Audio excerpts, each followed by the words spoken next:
All right. Here we go, back again on the other side of the coin. All right, welcome back to the other side of the coin, ladies and gentlemen. Hope you guys are all doing well. We're back again with another live stream, bringing you the latest in Chelsea news. L's after L's after L's. I don't really want to talk about yesterday's match. There's not much to talk about the match in itself. Stock standard L, as we all expected anyway. Big up to each and every one of you guys that has joined in. Smash the like button as soon as you come through. Big up to Nathan. Big up to Flyers. Tobes S. Shivendra. Good to see you as well. Sid J Money. Leo Messi. Good to see each and every one of you guys. Smash the like button as soon as you come through. And I've noticed that I hit 22,000. So really, really appreciate that. Much appreciated, ladies and gentlemen, for all the support that you show me and the channel. Really, really do appreciate that a lot. But yeah, as I was saying, I mean, don't want to dwell too much about the game because it was expected that we were going to lose anyway. It's, losing has become a habit for us. Losing has become a habit. It's part of our culture, part of our nature. So it is what it is. I do want to talk about a few comments from certain individuals pre-match, post-match. I think it'll be interesting to go through those comments with you guys, and it will be very, very interesting to see what you guys have to say about that as well. Good morning, Miz. 6 a.m. right now. Akil, good morning to you as well, my man. Leo Messi saying, hi, Miz. When are you coming live with Drog Bubba? Yeah, I'll try and hook something up with him very, very soon. Hopefully, I'll get that going sometime in the near future. Vicia is saying, according to Sports and France, Real Madrid president Florentino Perez decided to meet with Pochettino and made him an offer, which the former PSG and Tottenham manager began to consider. Wow. I don't know. Look, maybe there are some news floating around in regards to that. We'll see. I mean, what is the true hold-up of the Pochettino situation? Only God knows. Maybe we're just ensuring that all the clauses are well looked at and everything that Poch is demanding and everything that our owners and the board are demanding of Poch, they can both come to a compromise, I suppose. So yeah, I'm just having a look at some of this stuff from Simon Phillips's Twitter page. Just give me a moment, ladies and gentlemen. He's learning on the job if they listen. Okay, yeah, whatever. I do want to pick up some of the tweets that he had. Yeah, Emmanuel Petit. That's the one. I do want to pick that up. There's some stuff about Koulibaly's former agent, Bruno Satin. Okay, all right, fair enough. Okay. Let me just try and pick this up of Emmanuel Petit. All right. Okay. Let's get into the show, ladies and gentlemen. First up, over 100 people live right now. Smash the like button. Let's get those likes up. This is going to be an interesting show like all the other shows that we have on this channel. So let's get those likes up. First up, ladies and gentlemen, Kai Havertz. Everything that can go wrong. These were some comments that came through pre-match yesterday. So these comments were given to us before the match. It didn't happen. The comments itself didn't happen before the match. I'm pretty sure it probably happened well before that, because obviously Kai Havertz was in the playing squad. So, but it was delivered to us before the match. Everything that can go wrong went wrong for us this year. The season actually started relatively quietly. We had a change of ownership, which was a big change for the club. Further goes on to say, and then Thomas Tuchel was fired, which of course always makes a difference in a team like this when you have been successful with a coach and he gets fired out of nowhere. The reason why I'm bringing this up is I think we as a fan base, we need to understand what are all the different aspects that has hampered us this season, in order to ensure that we are well aware that it never happens again down the track as a fan base. Because sometimes I see certain fans talking about, oh, this player has been rubbish, that player has been rubbish, get them out and it'll be all sorted. Or sometimes I see fans saying, bring me a striker, a defensive midfielder, and a goalkeeper, and it'll all be sorted. It's not as simple as that. It's not. We have to understand all the different facets, all the stuff that our owners are. I see a lot of people in the live chat or even in the comments sometimes saying, the owners haven't been that bad. The owners been actually good. They've spent a lot of money. I see sometimes people, saying that, once the board of directors, all the technical directors and all these other people, that when they arrive Chelsea Football Club, Chelsea have made better decisions. I don't think so. I think this season has been a culmination, has been an accumulation of several poor decisions. And I honestly believe it all started from this particular scenario, this particular situation, because now Kai Havertz is coming out and speaking out about this, and the way he says, and then Thomas Tuchel was fired, which of course always makes a difference in a team like this when you've been successful with a coach and he gets fired out of nowhere. Kai Havertz is literally trying to tell us, and this was the impression I always got. I don't think majority of the players were even expecting Thomas Tuchel to be sacked. There might have been one or two people here and there, one or two players that probably wanted Thomas Tuchel to be sacked, but I don't think that the majority of the playing group didn't want this particular manager to be sacked. And it's clear. I think this is where the rut started. This particular incident created a ripple effect, created a domino effect, which bothered the playing group. And then obviously Graham Potter came in, and it was too difficult for Graham Potter to get the buy-in from all the players. And then we saw what happened then. And now with Frank Lampard, it's just, I don't think these players even care anymore. And it's not even about the care. I just feel like mentally they're just destroyed. So we have to understand, whoever we do select next up, if it's Poch, and I hope it is Poch now, because our shortlist is crazy. Owners need to understand all the different mistakes that they've made all throughout this season.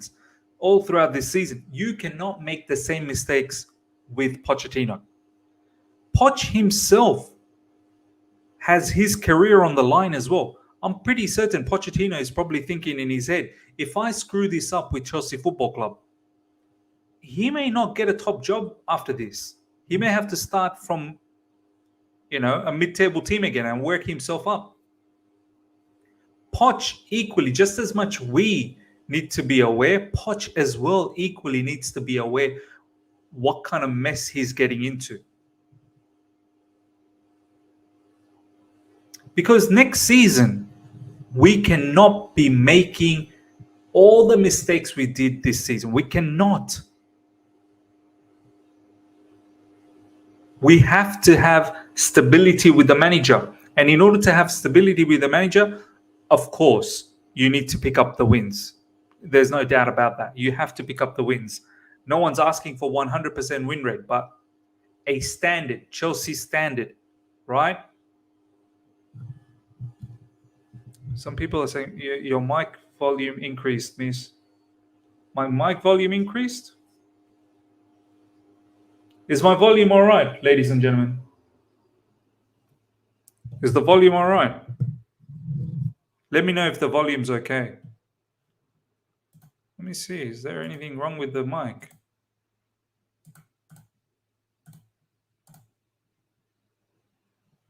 I can't see anything being wrong with my mic. The sound is fluctuating. It's all right. Volume's good.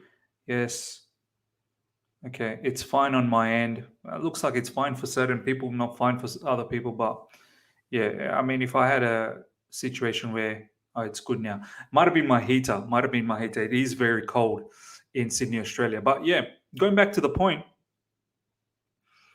the owners made a big mess with Thomas Tuchel, and whatever the case, whether they didn't get along and whatnot, no problems. It is what it is. It's done, but it's affected the players.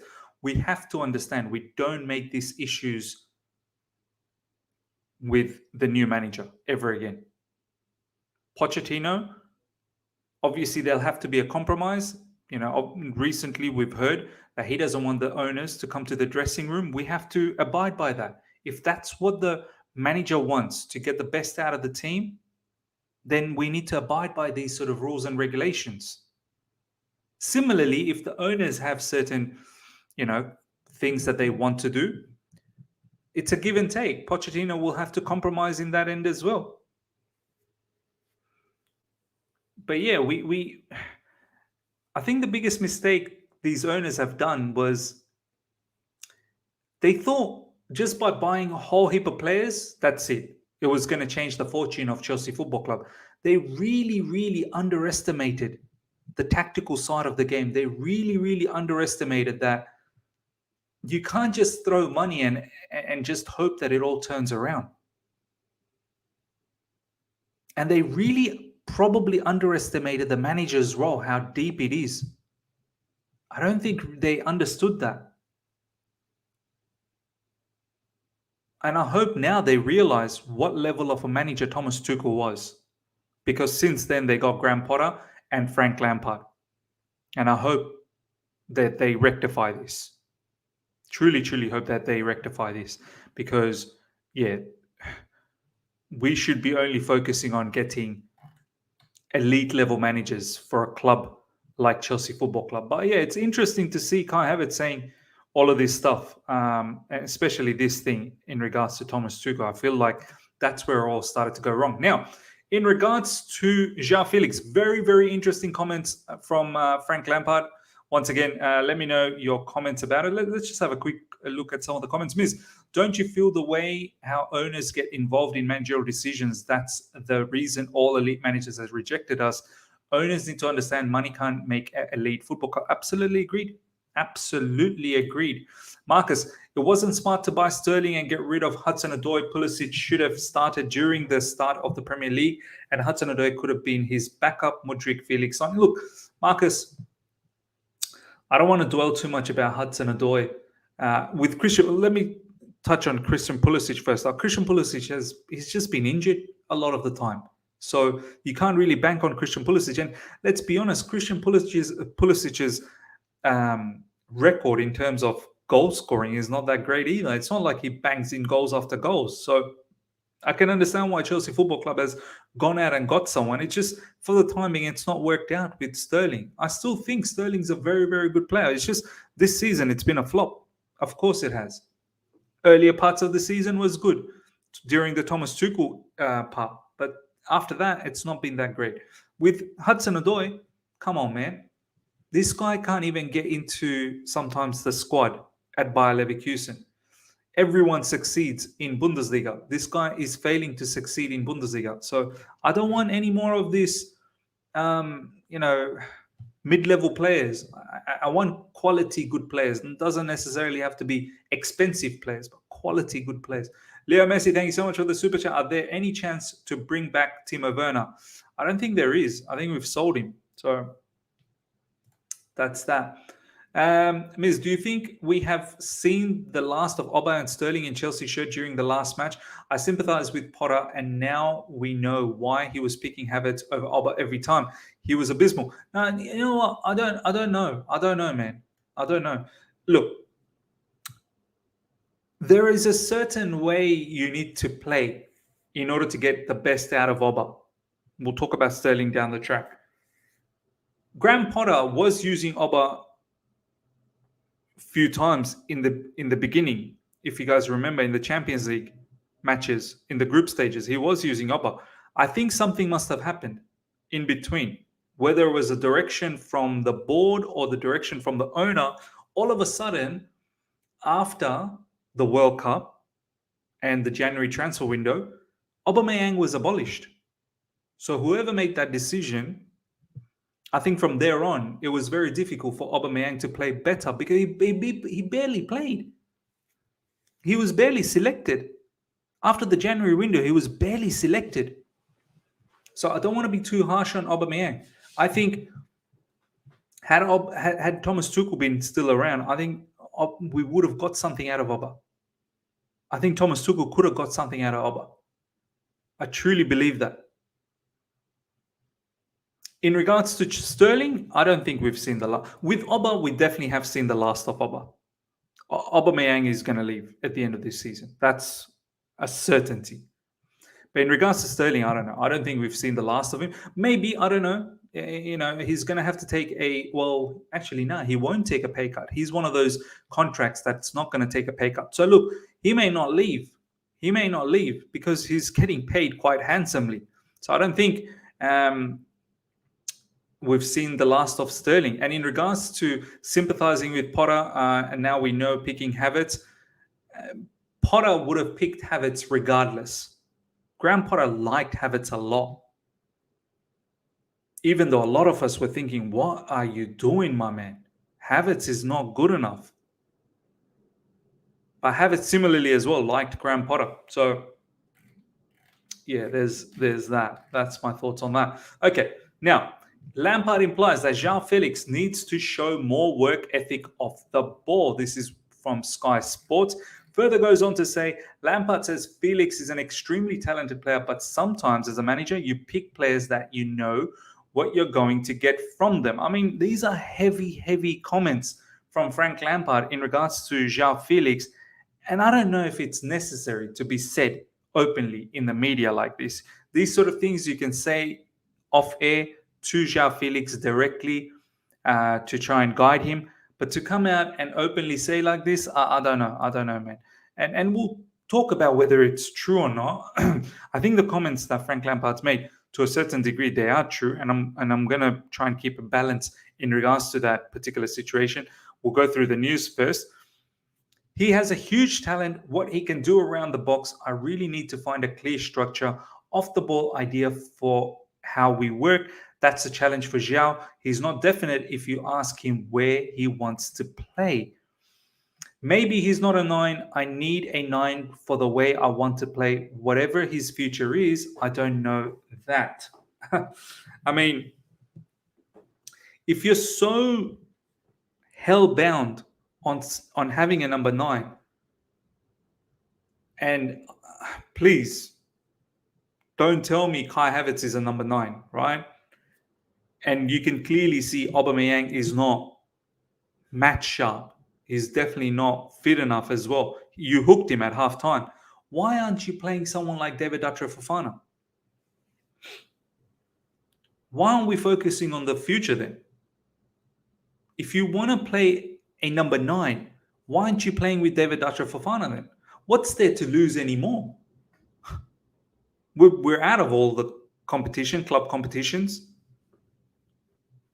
You might as well, you're picking up L's after L's after L's. You might as well use David Datra Fofana. I truly believe David Datra Fofana would potentially give what Frank Lampard's looking for. Someone who can press from the front. Someone who has a bit of quality with the hold up, the link up. From the little bits and pieces that we've seen of David Datra Fofana, he looks like genuinely a decent player. So what's the planning around that?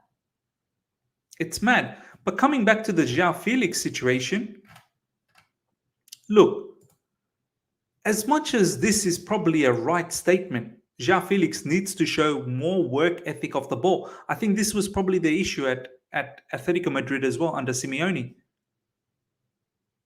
Definitely, I agree with the statement. He does need to work on his off-the-ball work rate. There's a reason why players, at Man City or Liverpool or Man United, those managers, they're demanding a lot more. Not only how good you are with the ball, Joao Felix looks very, very good on the ball. No doubts about that. Okay, recent times he's been on the ball has not been good either. I understand, but then again, no one has been good. But I don't think we can deny the fact that Joao Felix predominantly is a good attacking player. When we were going through that little patch of games where we were winning under Graham Potter, especially the Dortmund games as well. I mean, can you guys imagine? Not that long ago, we brushed aside Dortmund. Even when we played the away leg at Dortmund, we should have won that as well. And then we played them at home at Stamford Bridge. At Stamford Bridge, we absolutely tore them apart.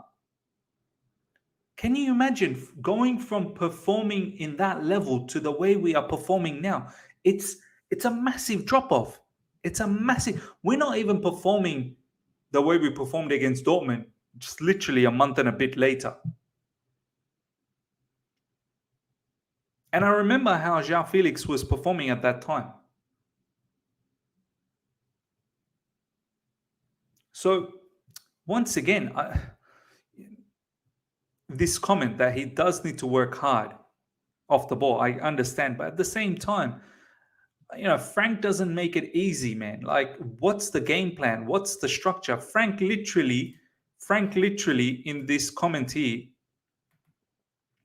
saying, I really need to find a clear structure. Like, he don't even have a structure for Joao Felix. Off the ball idea for how we work, that's a challenge for Joao. He's not definite. He's not definite if you ask him where he wants to. But why?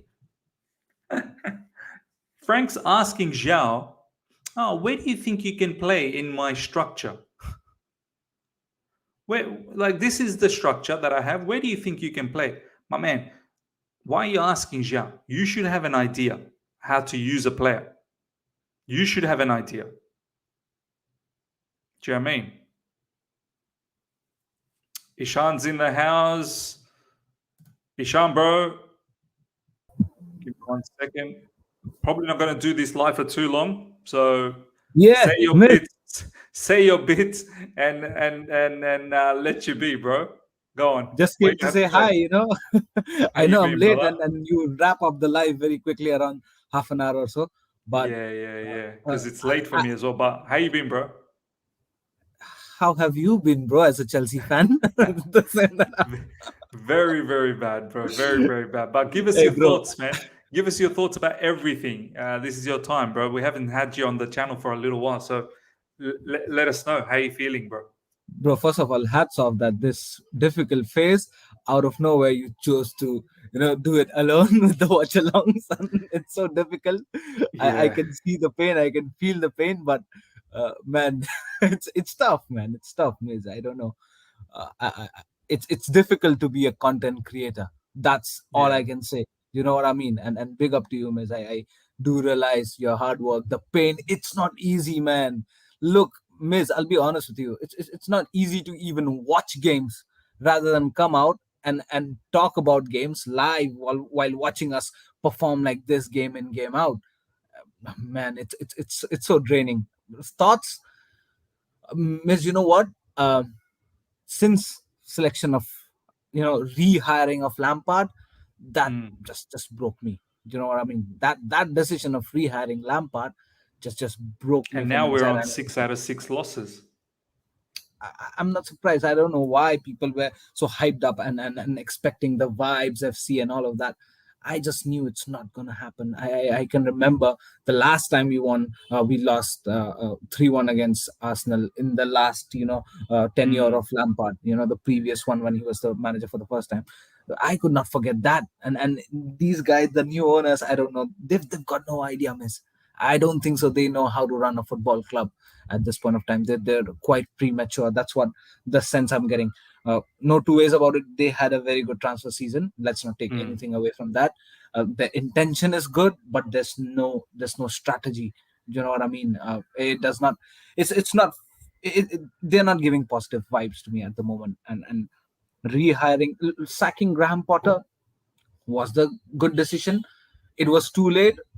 Better be late than never. You know what I mean? But rehiring Lampard, that was the time I that just mean, it's broke me. it's almost as if you're going to rehire Lampard, you should have just kept Graham Potter. Like, that's not a Exactly, plan. man. That's not a plan. You know what I Exactly. mean? Oh my days. Graham Potter at least delivered in the Champions League. You could have at least expected something in the Champions League. You Yeah. know what I mean? Bringing, sacking a manager who's like level 5, 6, and bringing a manager who's like level 15, 16, 17 does not make sense. Does not It's make mad. sense. If you're sacking a level 4, 5 manager, we expect you to bring someone who's at least 3. You know Higher, what I yeah, mean? higher level manager. Yeah, you At sacked a least bring manager to someone bring a who's lower level manager. bro. And the record of Lampard, I don't know, in last 25 games of Lampard, 2 wins or something. It's crazy, Bro, man. two wins in the last 20. So it's not even about it's not even about the Chelsea matches. It's about the matches that he had with Everton as well. He was just Yeah, as poor there. Do you know what I mean? I don't understand. I miss it's so draining. I hope, I really pray this time that a new manager would turn things around. But the vibes that the owners gave in the past 1 month, 2 months, it was not good at all. I do not know how did they come to a decision that rehire Frank Lampard would save you a season, or it would make your season better. I don't. This was such a stupid decision, man. I did Mm. not get to speak at that point of time, but I was really dejected, and I did not watch much of Chelsea's games. It was just bits and pieces here and there. And when I'm seeing no improvement, I just uh, got so depressed watching Chelsea, man, in the past few games. And now I'm at a point where just end the season for the moment. Let's get move on to End new the things. stream, Let's Dave. End the end the stream. stream, end the season. Fingers crossed we don't get relegated. We've come to this situation. Just imagine, It's quite you know, mad. It's quite mad, me and man. you, we were in the watch along where we won the Champions League. That's and mad. now we're in a situation where we're praying for not getting relegated. It's mad, but I don't know. There has to be some actions, man. This Nah, can't go like 100%. this. Before I let you go, final question. Feelings about next season, bro. How you feeling about next season? You feeling positive that Pochettino looks like most likely going to be Pochettino? I don't know what's happening. Where is Pochettino at the moment? Who knows? Um, but do you feel positive that things can turn around with Pochettino next season? Nah, man. Listen, regarding those chain of news as well. You know, appointing Lampard, and then saying that Luis Enrique is not gonna be the manager. That was one poor decision. Then the next poor decision was, I don't know how Nagelsmann got out of the race here of becoming the manager, but that was another shock. And I was like, wow, who's gonna come back? Roy Hudson, Big Sam Allardyce? What is They're going to all happen? taken now. They're all taken. Both of them take it. So Patrick Vieira, what is going to happen, man? And then came this Pochettino. Although, Miz, my point of view as well, that out of all the 3 names that I've taken, Luis Enrique, uh, Nagelsmann, and Pochettino, I wanted Luis Enrique first, or then we could have gone after Nagelsmann. Pochettino was probably not in my list, just because of the way he performed at PSG was not satisfaction at Mm. all. So I did not want Pochettino, but at the end of the day, if it's Pochettino, look, I'm not that much confident with Pochettino, to be very, very honest. I'm not, but then I think so. He's a way, way better manager than what Lampard and Graham Potter was. So Mm. I think there should be some betterment, but I just need a change, man. Just give me a manager who's on a permanent basis and who can turn things around. Uh, I still disagree to the fact that the of course the players are there 50%, 60%. It's all the players efforts and attributes that shines in the match and wins us games. But I think so, if we get a good manager, I think so we still have the firepower to do very well, next season. Where do I expect us to reach in the next season? Probably, I don't know. It's so difficult at this point of time. If Pochettino comes in, if the manager clicks, surely again the minimal expectation is top four. Mm. I cannot imagine my team going below top four. So that's going to be a minimal expectation. But I don't want us to lower down our bars. You know what I mean, miss? This season, Mm. we are in the second page of Premier League. This is embarrassing. Second page of the Premier League. We are not even top from the second page. You flip the page, we are not even top there. It's Yeah, 12. we're gonna go keep going down and down, man. Like Bournemouth probably So going to I catch don't up on want, us you this know what, weekend. Miz? I don't want us in the next season to be like, all right, sixth is okay, just because we finished 12th last season. Sixth is okay, seventh is okay. Hell no. Top four or else out. Give me someone else. Wow. You know what I mean? That's I don't big want to lower down expectations, the bro. bar. I Uh, don't want to lower down the I bar, hear Miz. you. I hear you. I'm just being realistic that how are we going to come top four, man? I'm just like, I can't even. Uh, It's tough, right? Yeah. it's going to be It would so be tough. We're going to finish around 15, 16 to then. Yeah, and all the mess that's internally that's going on, like to fix all of that in one season and expect to come fourth. Um, I but rather Miz, have an expectation we of sixth, finished and then if below, anything happens, it's overachievement. but Miz finishing sixth and below, aren't we It's not good becoming, enough. It's not good enough. I are know we it's not becoming good the enough. Arsenal of, past Yeah, three, of 4 years? course, of course. That's what our owners want, don't they? They want to follow the Arsenal model. Like that's Oh my they days. really But appreciate fine. the Arsenal model. Even Frank Lampard, he appreciates the Arsenal model. But My days. look, bro, I'll let you go. Let me finish up with this stream, Yeah. and we'll catch up. We'll catch up soon. All right. Sure, man. Transfer Thank you, man. transfer Bye bye. season coming soon, so we'll have plenty of things to talk about. Yeah, yeah, sure, man. Thank you. Bye bye. Take care, bro. Take care. But yeah, ladies and gentlemen, coming back to this point, Marvial saying, and Marvial always seems to poke me. He thinks I'm agenda based or I'm biased. I'll let you guys decide on that. But I will comment on this. Because if Frank came out and said this about Kai and or Mount, would you respond the same? Just curious. 100%. I would respond the same because I don't want Frank. Frank's an interim manager and he's coming out and talking like this and putting the players. How many times have I said in recent times, in recent videos, the fact that Frank comes out and he talks about players' efforts, he talks about players' physicality, he talks about, um, getting the basics of football right. I don't even think that's nice the way Frank says that because that further puts the players down.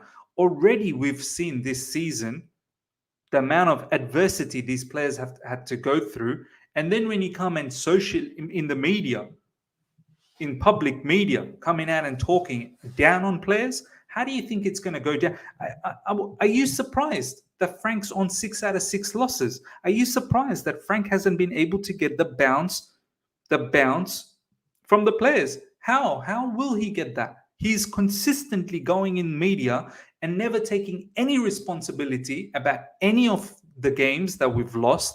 He acts as if that he has a master plan, a win, like he acts as if he's got a plan that is 100% win. Do you know what I mean? Like he's coaching winners. Every game he's coaching winners. And it's the players that can't carry out his tactical genius. That's how Frank acts. Frank Lampard acts as if he's got it all worked out. It's the players that can't execute.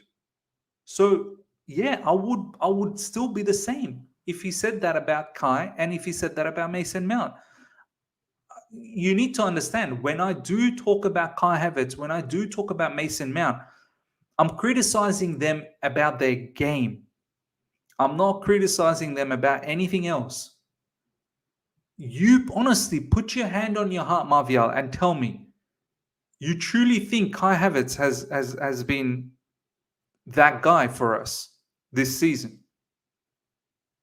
And I'm talking about this is Kai Havertz's third season, I believe. Yeah, third season with Chelsea Football Club. Someone that we've seen for a while now. Mason Mount as well, someone we've seen for a while. Fourth season with Chelsea. So yeah, I don't have agenda, man. I really don't have agenda. But yeah, anyway, coming to back to this point, look, in regards to Joao Felix, it's plain and simple. As I've always said, there are things that he needs to improve on. And in the Premier League, we need those sort of attributes, working off the ball. But at the same time, Frank Lampard is not helping out the situation, one, by talking about all of this in media and throwing the player under the bus. And two, Frank himself, what game plan do you have? No player is flourishing under Frank Lampard. No player. So, some blame, once again, Frank, he's too oblivious about taking any sort of blame. Now, we're going to talk about the Cesc Fabregas comment, and this is a huge slap from Cesc Fabregas talking about the coach, which is Frank Lampard. And someone like Cesc talking like this, I think we need to take it seriously. Reggie Park, thank you so much for the super chat, my man. Really, really appreciate that. I no longer care about Frank's playing career. He's tarnished, takes no accountability, gets softball treatment from English media and his fanboys. He's a selfish and self-centered person. Step down, please. Do you know what? I get baffled when I hear the press conferences like pre-match. The level of questions that come across to Frank Lampard, it's so piss poor. Like, it's all easy questions. None of these English media outlets are ever asking Frank Lampard the real tough questions.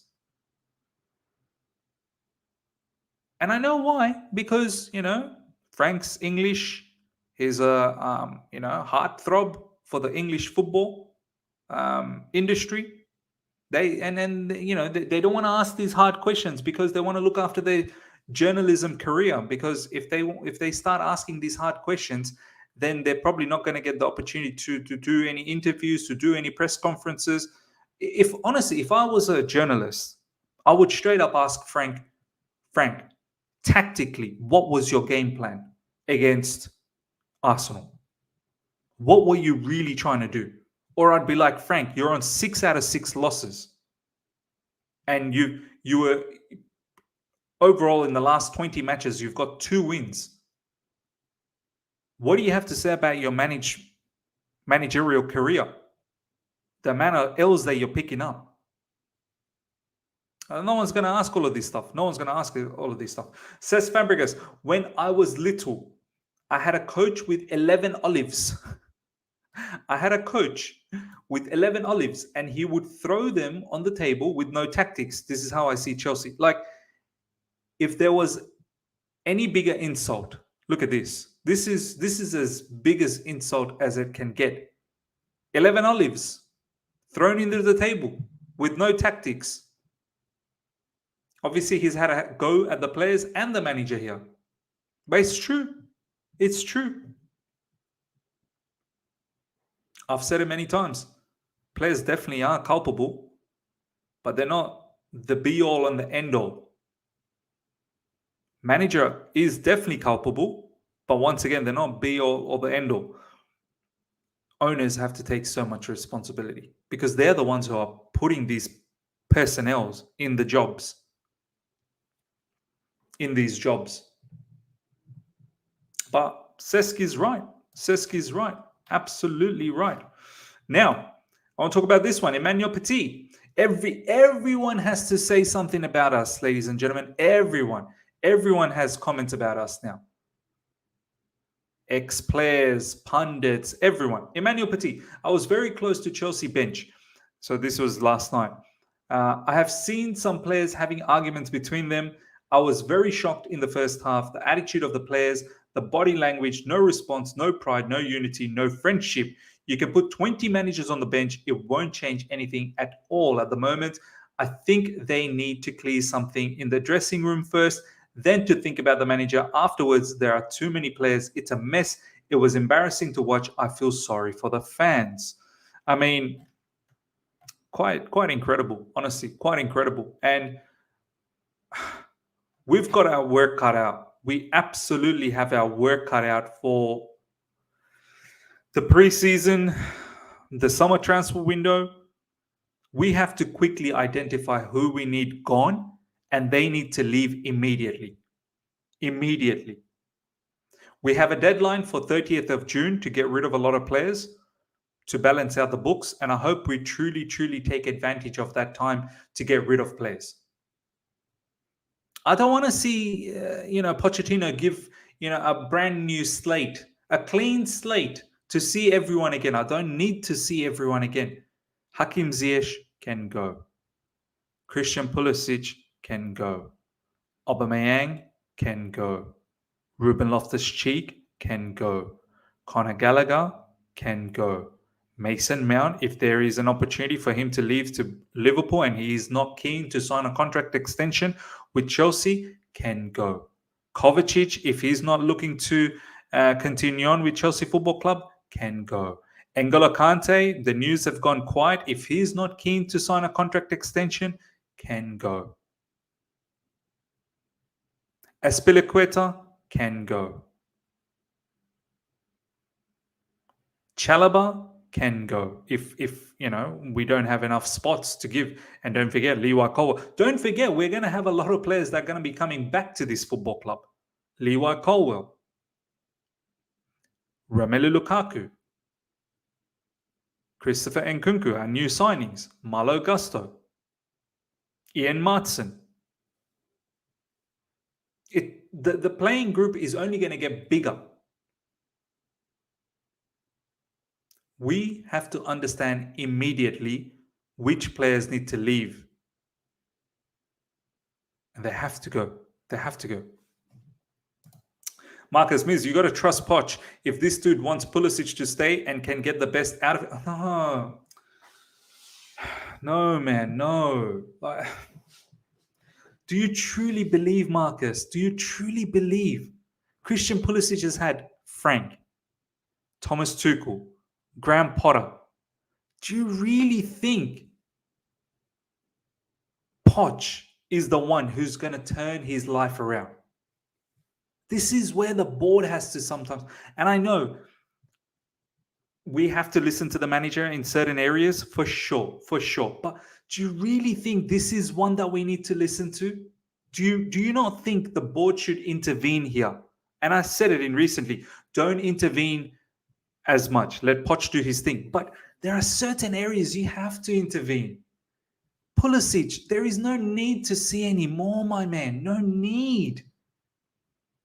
We've got Mudryk. We've got Noni Madueke. Use all of these players now, man.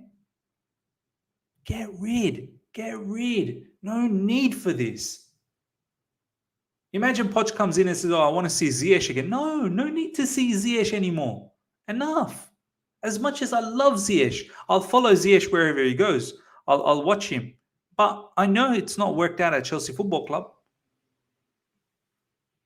I don't need to see Ruben Loftus-Cheek anymore, but he's versatile. He can, give us something in the wing-back spot, something in midfield, something up. No need. I need quality players, quality specialists. You want to be versatile, no problems, but I need quality. Simple as, man. Simple as. I don't want to see it anymore. But yeah, it's a sad state. It's a sad state of affairs at the moment at Chelsea Football Club. There is definitely a disengagement of players, of course. You can see the way Thiago Silva yesterday, he was not happy. He was waving his hands around. He was very angry. Enzo Fernandez as well, same thing. We have to sort this out. We need to create an environment that is conducive for a manager to actually get the best out of the playing group. This is where the board has to nail it this upcoming, summer window.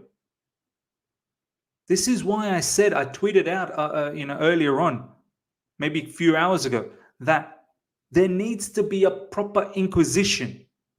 Our owners, if they really care to learn from their mistake, our owners should hire an external party to come in and do proper inquisition on this entire season. Interview every stakeholder that's been part of the football club from the beginning of this season till the end. Interview everyone, and that includes Thomas Tuchel, and get everyone's comments as to what has happened, what went wrong, what went right. Then they create a dossier of this particular report, and that report should be presented to the owners in a presentation showcasing what everyone said. because that's the only way you're going to learn. If the owners are too big-headed and too arrogant to hear other people because they feel that they've done everything right, we're not going to improve. I'm telling you right now. I'll tell you right now. Nearly 350, and we're going to close it on this. And I've said this many times. My number one issue is the owners. They hold the biggest percentage of the issues that has happened this season because of senseless, meaningless decisions that they've taken. If the owners don't improve next season, forget about whoever the manager is. Forget about what happens to the playing group. If the owners don't improve, we are going to come 15th, 16th again. Straight up. Before anything, the owners must improve. Must. And the only way to improve is you need to realize what wrongs you've done this season.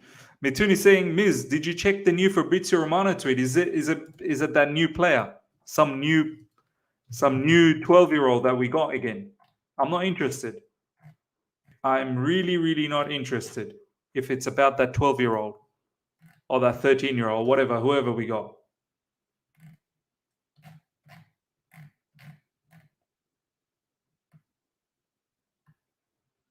Real Madrid hope to finalize Bellingham. I don't care. Real Madrid can get Bellingham. I don't really care. Real Madrid are close to complete the deal. Signed Jude Bellingham. Confirmed negotiations are progressing to the final stage. Wow. Wow. Real Madrid, Jude Bellingham. Wow. Paris Saint-Germain, Messi, yeah, is suspended. Are you talking about this one, Mitun? Are you talking about this? I don't care. I knew. I even joked around about this before the match yesterday. I said, after the L, which young kid are we going to buy? And lo and behold, we've bought someone, haven't we? We have. Without a shadow of a doubt, after every L, we pick up another youth. I don't understand why these youth players want to come and join us at the moment. What plan do we have? What plan do we have for Alex Matos? What plan? He's just going to be another one of those academy players and just forgotten. What plan do we have for these kids? Honestly, it's just another one of those clueless situation that we're in. Clueless situation. Anyway, I'll wrap things up, ladies and gentlemen. Hope you guys have enjoyed this. I want to take some couple of last comments. Make sure you subscribe. Thank you for 22,000 subscribers. If you're listening to Talk Sport, some of the pundits are defending Lampard. Makes me sick. The level of bias in England, it's cowardly. It's sad. It's sad, man. Real Madrid have lost patience with Aurelien Tchouameni and have made decision to sell him. He has not made a cut to Real Madrid first team. Real Madrid won Jude Bellingham, Valverde, and Camavinga. That's mad, man. That's actually mad. Marvial Miz, I'm so glad Timo kind of saved his career by leaving this. He scored a wonder in the Cup semi-finals, and Kuka will struggle just like the rest. Yeah, look, if things don't change, everyone will struggle. Anyways, ladies and gentlemen, thank you so much for your time. Much appreciated. Smash the like button. Only about 11 likes away to get 100. And if you're here for the first time, subscribe. And I'll see you guys later on tonight after all the games are finished for a Chelsea late night latest news update. Until then, see ya.